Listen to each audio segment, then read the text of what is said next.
So guys, you've been following what has been happening in Niger with France and the US. And then we have so many questions in our heads, and I know for sure you also have so many, questions as to why France, especially, and the US do not want to leave Niger. So we have come up with, say, like maybe 5-6 reasons that make these two superpowers, if I may call them, not to want to leave Niger. Well, to cling on Niger. They are benefiting. It's like friendship. You know that friend that you are always sucking from. You never want to leave them. Not friend. It's a slave. It's someone very well for you. Yeah. But you don't never want to them let go. Yeah. But you don't want to let them go. Okay. Yeah. It's the same scenario really. So we know that France has set up a military base with over 1,500 troops in Niger. You see? And mostly those troops, if you hear a country has troops in another country, they are usually set to protect their interests. That's why you hear France said, if you try to meddle into our interests, we are going to fight you, and they're in your country. Like they just said that about Niger. But what are these interests? Maybe we can go deeper to see what are these interests that they have in the country. So France, Niger is the 7th biggest producer of uranium. Uranium is used in the production of nuclear reactors, so it's used in power production. So they use that in France. Then it also produces gold and petroleum. So they are saying that 15% of the uranium that France uses comes from Niger.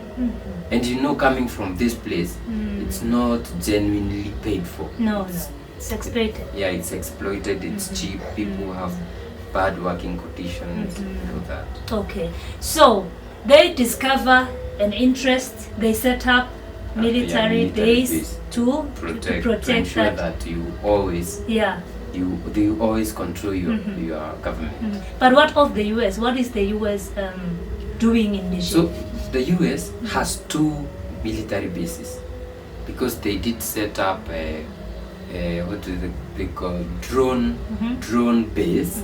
They set $110 billion drone base in Niger.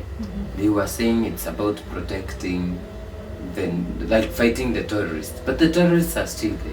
So you are and people are saying that these bases, these military bases, these drone bases are the biggest ever investment the US air flying squad, or what they call them, has ever invested. Wow. So it's so difficult to leave such an investment to someone, and you've been sucking something out of that, or you've placed yourself there so that you can control other nations around, like Nigeria, probably Ghana, those other populations around. But does it make sense to you that you have this rich country exploiting, taking away from you, and leaves you poor? It's like having land. You are a poor guy with a big piece of land, and then maybe a rich man to come and farm in your own. Actually, you are the one who farms, but he takes away the food from your own farm, and you are left hungry. You are left with nothing to even show to your family that this is what we have and this is how we can help ourselves. Does it make sense? Imagine like 60% of people of Niger live below poverty line. Wow. Like with all those minerals and actually all countries that were colonized by France are very poor because of the pact for colonization. The one that you have to send 85%, then getting 20% of what you sent last year from the reserves. You have to take it as a loan which you pay with interest. It's like they slavery. Wipe you dry. Slavery, you will never go anywhere. It's very unfortunate. Then they suck you, and now they want Africa to fight Africa, so that their interests are protected.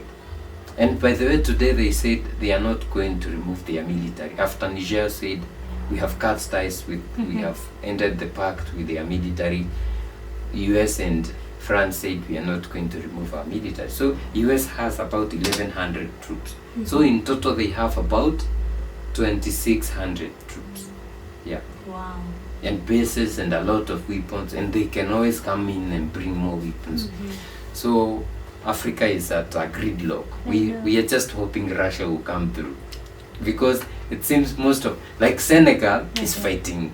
They are all fighting each other. That's stupid for people. But it's an awakening that I'm seeing for Africa, and if we're able to win this one, nothing will ever, the problem is Africa. if they win, if they don't win this one, they will now go back to Burkina Faso and Mali. So we will be taken back to where we started. Yeah. So we pray for the best, and we'll. So love if you are from Nigeria, you have to urge your military to take the government. That Tibunu guy is messing up Africa.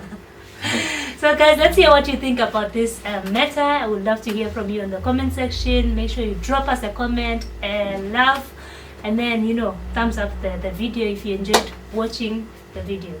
Yeah, don't forget to subscribe, like, and share the video. See you in the next one. Oops.